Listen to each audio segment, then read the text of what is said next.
So give a warm welcome to writer-director Chris Sanders.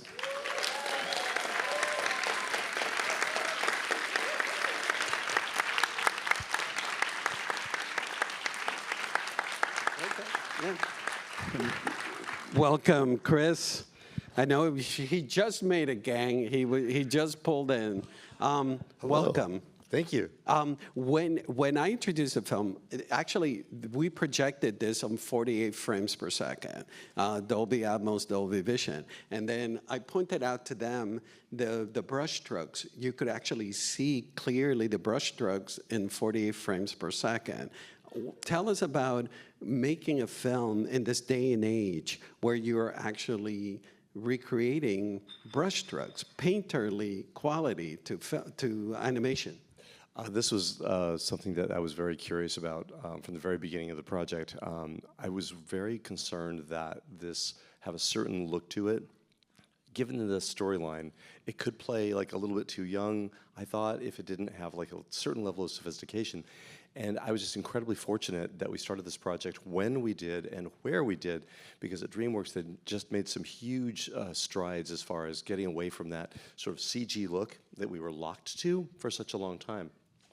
And they were getting a more painterly style up on screen with Puss in Boots, Last Wish, and Bad Guys.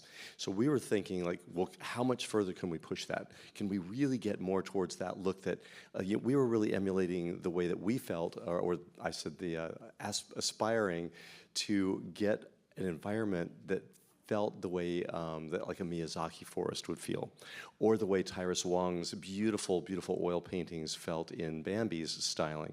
So we pushed towards this more impressionistic look that, as you can see, has like more like just like raw brush strokes and little blobs of color instead of defining things too clearly. So the curious thing about this, we really returned to a place that I departed from a long time ago, because I started when we were doing traditional animation. Everything was hand-drawn, everything was hand-painted.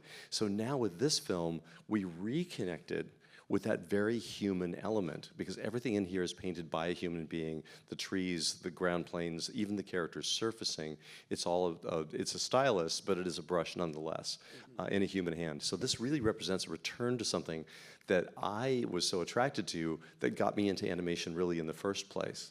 But thematically is so impactful to see the nature in painterly quality, and then, you know, Roz is CGI. And then as we watch the film, we start seeing painterly qualities to her, correct? That's exactly correct. The only element that really is like traditional CG per se in the very opening of the film is Roz when she comes out of the crate for the very first time. Her surface doesn't match the rest of the environment, and that was deliberate.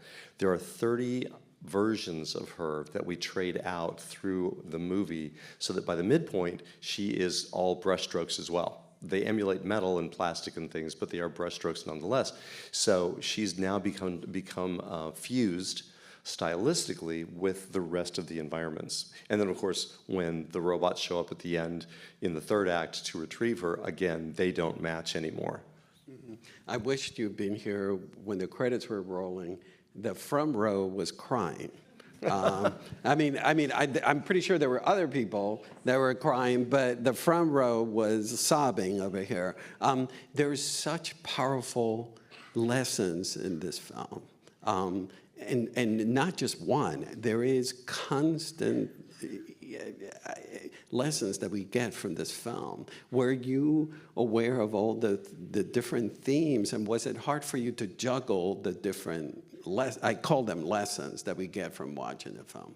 You know, there's a couple of load-bearing themes in the story. One of them was revealed to us by Peter Brown in our very first phone conversation. Jeff and I called Peter and just had a conversation over Zoom. And he said, as he wrote the book, the thing that was on his mind was the idea that kindness could be a survival skill. Mm-hmm. So that became a very load-bearing, I think, theme in the film. And of course, the other one that was very prominent was the idea that Roz, in order to accomplish this mission, would be pushed off script by necessity, which it's good for her as a character, and it's also very true to, I think, anybody who like embarks on the adventure of parenthood, that there's going to be a lot of improvising. So those are the two main thematic elements. And then everything else we discovered as we worked around those things. And I think they found their own place. I'm a big believer that at a certain point, a film is going to tell you what it wants, and it'll begin to reject things or want things moved. And there were quite a few things that we tried out that just didn't work. The last sequence that went into production was actually the very first sequence where Roz takes a walk through the forest. That was an incredibly difficult sequence to find just the right balance. In fact, our editor, Mary, just revealed to us, I didn't know this, that there were over 100 iterations of that first sequence before we found exactly the right one that we liked. I was struck by the idea of adoption in the film and the different structures of family. Was that something that you guys were aware of while making the film? Yeah, it was one of those wonderful elements that Peter Brown wrote into his book. This little ragtag family of really the animals that nobody else wants to deal with on the island. None of the animals like Roz. Bright Bill, of course, was never supposed to survive, and of course Fink is a very big outcast himself. So that became this little found family, and it's something that I've found in other films that I'm really attracted to thematically. And it's so poignant when Roz says goodbye to the Gosling. That is, you mentioned Bambi. Actually, when I was watching it, I was just thinking this is probably one of the most emotional moments in an animated film I can recall. Tell us about that sequence. How hard was it for you to animate that, the goodbye? So the thing I liked about that moment, it was, first of all, it's in the midpoint of the film, which is unusual, that we have that big of a climactic thing going on. And there are more things after that that made the second act very unusual structurally. But I thought the thing that was interesting about that is that as Roz began this mission, she was heading towards an emotional cliff and didn't understand that. Because anybody who's built a snowman or raised something that's going to fly knows that there's a built-in heartbreak at the end of that whole adventure. So we created a thing where the landscape that she was standing on actually reproduced what emotionally was going on, which is that she's created this runway for Bright Bill, and she's so focused on this situation that she doesn't recognize until that moment where Bright Bill says, I need a boost, that maybe things have shifted between them, but now things have run out. Time has run out. And she's got to run him off the end of that cliff in a sense. And she literally runs out there and ends up hanging off of a cliff, which again is a physical manifestation of the kind of emotional thing that she ran into that she didn't expect. And she didn't see that coming, which I love. So that sequence in particular, we worked it very, very hard to make sure we squoze every little bit of that nuance out of it. And one of the things I liked about the story that Peter Brown created is that all the characters in his story are reacting like we would. They're very realistic, they're believable, and the interactions are very intricate. So the whole situation there, as Bright Bill is flying away, it's wonderfully intricate, the way that the whole thing was just designed in the book. And so just attending to all those things, what would Roz really do at that moment where she realized maybe things had changed, but now Bright Bill's already in the air? She would run after him, and then what would happen next? Well, we don't end it there. We push it a little bit further. She's hanging off the end of this cliff trying to get a glimpse of him. There's too many birds. She'll never see him. So then then what would Longneck do if he looked back and saw her? He'd turn away. He'd peel off and do a little. So just pushing that one step further, one step further, one step further to make sure that it was really happening the way that I think it really would play out. You use the word nuance to tell the arc of her story. We have seen so many robots become human stories. Yours is it's a departure because of the nuance, that how subtle her arc becomes. Was that a challenge or something that you seeked? I think we all were very excited about the idea that at the core of this whole thing is a story about a robot becoming a mother. That specific thing was really fresh and new to all of us, and it's a bit of a thing that moms are sort of famously missing from animated films. And here was a film that had that at the very, very core. Front and center was that story. So even though Roz is doing something that's semi-familiar with or she has in common with other robotic movies where inevitably they're going to become a little more dimensional emotionally, she's really going into the deep end in a way that these other characters never did. And that, for us, I think was really, really exciting to explore that whole aspect of her particular journey.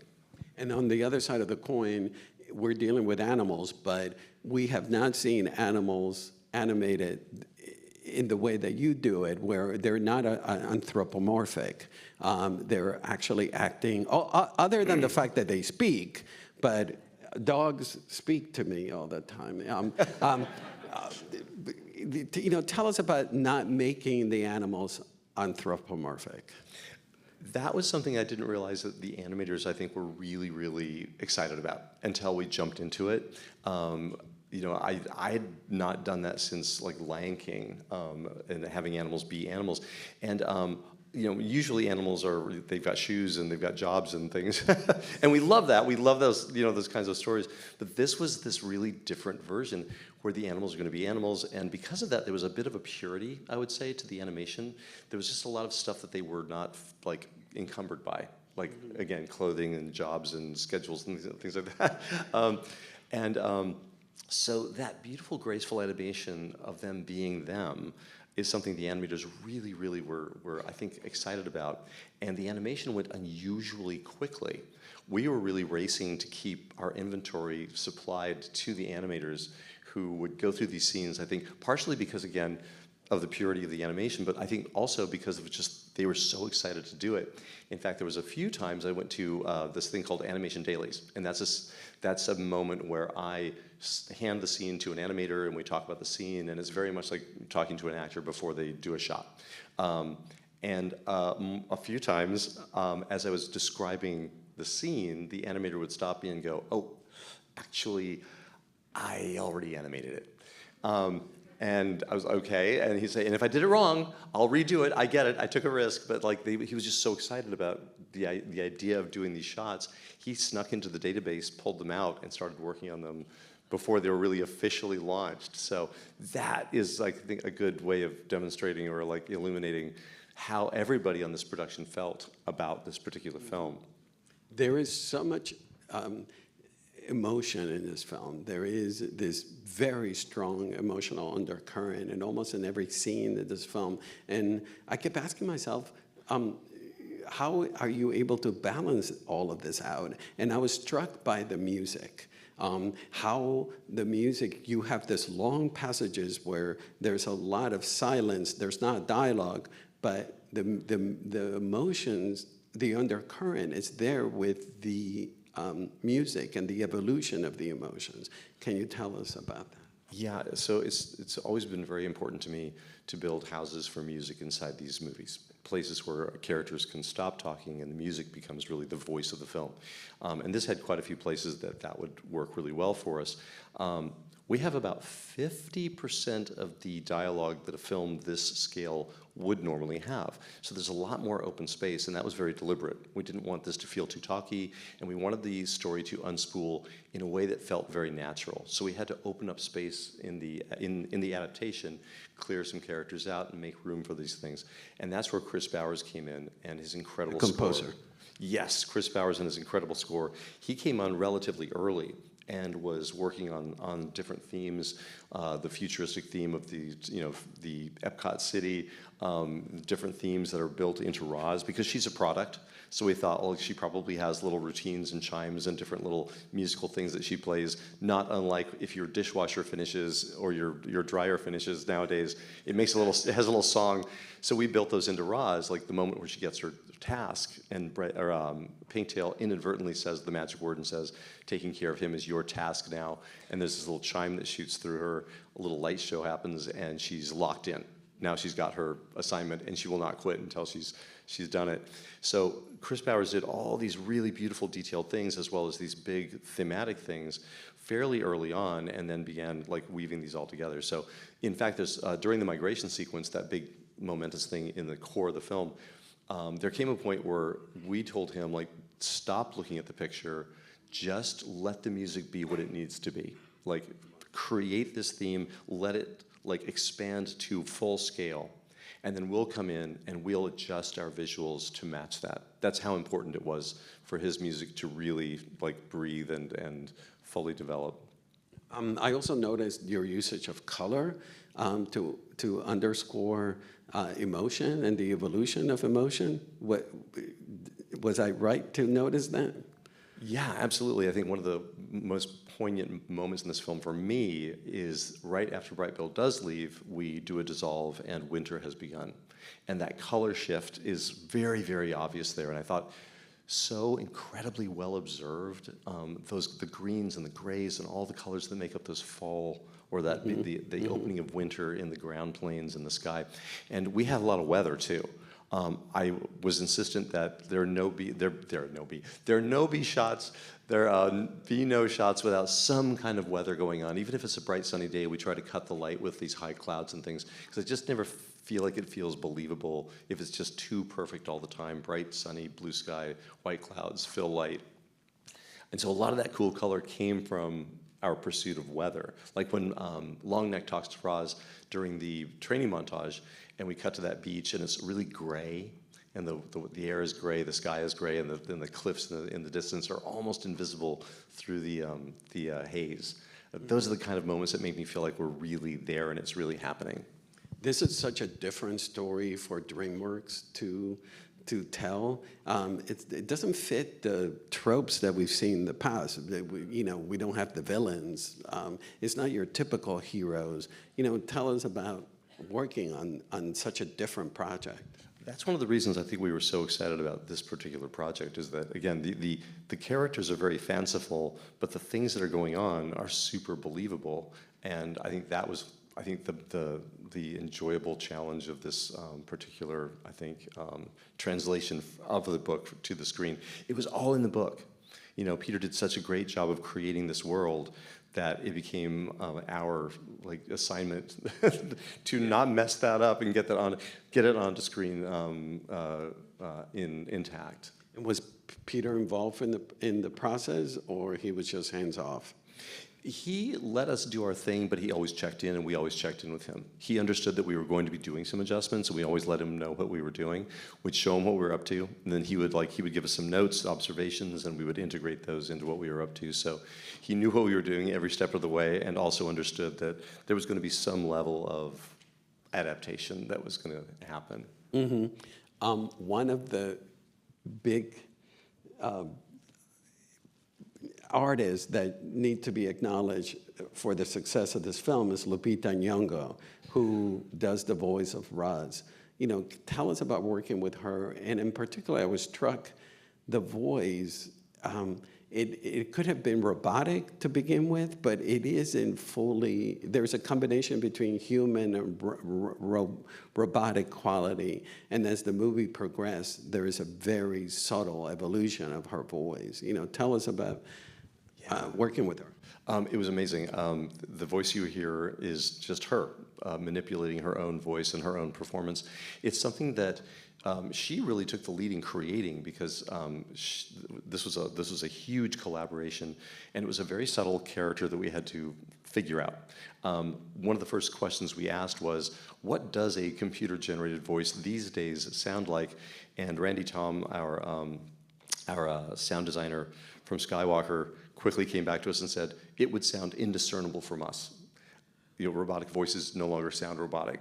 So that was really cool for us, because it just gave us, I think, the okay to let Lupita craft this and make it sound very, very human. And there is emotional response from the very, very beginning, because we need to connect to her. So she's not in this cold, robotic, I am a, that kind of machine-like place. It was something that she crafted. She really coined the phrase a programmed optimism. And that's what you hear in the beginning. And she was listening to things like Siri and how those voices work. And I always likened it to, in the opening, somebody coming into a party and feeling kind of nervous. And you're like, hi, and you're kind of your voice is like, hi, and that's where Roz is. She's like, hello, and she feels a little tense and a little bit like she's on stage. And that was crafted by Lupita over many, many different sessions. We never did any sort of recording before we sat down and just discussed everything. The overall arc of the character, the details of what we were going to be doing that very, very day, how Roz should sound, and exactly what kind of phrasing does she even use. Later in the film, she begins using contractions, for example, but she doesn't in the beginning.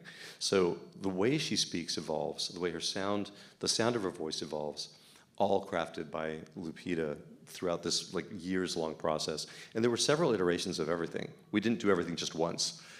As we develop the story and as we learn more about how Roz should sound, we'll go back and we'll redo things until we feel that we have it exactly right. Did she also develop Roz's expressions, which reminds me of like a silent movie acting, this sort of very broad physical reactions to things? Yeah, that's all the animators. So well, I gave the animators one big restriction, limitation, which is in the illustrations in the book, there's a very simple mouth that's been drawn on Roz, and just a little line. And I was insistent that Roz have no mouth at all. I felt that the animators with that limitation would be pushed to express Roz's state of mind in other ways. And so they went and they looked at a lot of Buster Keaton, a lot of Charlie Chaplin, a lot of silent film stars and how they emoted and things. And we also gave Roz a lot of articulation so that we gave the animators as much room to be inventive as we thought we could. And they certainly were. They did things with the rig I never expected, the way they moved Roz and stuff. So it was it was really unusually fun for me as a director to come in and watch a scene and see what the solution was that was created by any particular animator for how she was emoting. I was remiss to follow up when we were talking about the non-anthropomorphic look of the animals. I was struck by the eyes. Yes. The eyes are not your typical animated film eyes. You know, tell us the evolution of that. That was the thing. That was the thing that I was very insistent on, is that, and there tends to be a standard human eye implanted into like everything from dragons to fish to tigers to people. It seems like that's mostly the kind of eye that we see in all these different characters. And in this particular case, I felt like that human eye implanted into Fink or Pinktail would break the spell of them being a real animal. So we were very clear about recreating the eyes for these creatures based on what the real actual animal's eye would look like. Mm-hmm. And what has been Peter's reaction to your work? Jeff, how would you say he's pretty stoked about this, right? Our producer, Jeff Herman. Actually, yeah, the sole producer of the film, Jeff Herman. Thank you for being here, Jeff. And what about the overall? What was your reaction to people's embracing your film? Oh my gosh, I couldn't be happier. I've never anticipated showing a movie to an audience this much ever before. Just everything that came out of this, I think we were even surprised what we found during the making of the film. And as this developed and as it came together, it became really more than we ever expected it was going to be. And every single person who worked on this, every artist, every engineer, Chris, our composer, Lupita with her performance, everybody exceeded my expectations for what we'd have to do to get this thing done. There was a moment where we were walking down the hall, we just saw this shot that came through effects, another department that just constantly surprised us with how completely they would realize a moment. And the depth at which they thought about these things. There's that shot where there's the San Francisco Golden Gate Bridge, and there's a whale swimming over the bridge. And we were just stunned when we saw it finished for the first time. And as I was walking down the hall, I asked Jeff, I said, I don't understand, why does this film look this good? And Jeff said, people love this film. And just everybody fell in love with it. And when people completed their assignments, as each animator completed their particular character, there'd be this really sad moment. They're like, do you have any more shots? Just one more. And then we were like, we'll try to find one, but I think we're done. People didn't want it to end. It was really spectacular and unusual. What is the sequence that you're most proud of? You watch the film now and you go, wow, I mean, definitely there's a few. Definitely that very subtle scene where she walks to the top of the mountain and activates her signal as the winter is coming. But I think that overall, that the sequence at the end, the climactic sequence where she's going to jump out of the ship and the forest is on fire and we're bouncing between these two situations, that was something different for me as a filmmaker in an animated film, to have two narratives running at once. And the way that whole thing came together and the way that Chris tied the whole thing together with music, I think is one of my very favorite bits in the whole film. And there are several books. Are we going to see further Wild Robots? It would be, I think, our greatest wish is to do more and follow. Certainly, I think we're set up beautifully for the second movie. We ended this one very much like the first book ends, so we're in good position and would very much like to dig into the second Well, book. you should feel so proud. It's an amazing, amazing film. And, Oh, thank you. Yeah. And thank you so much for being here. Thank you. Yeah, yeah. Everybody spread the word on the film.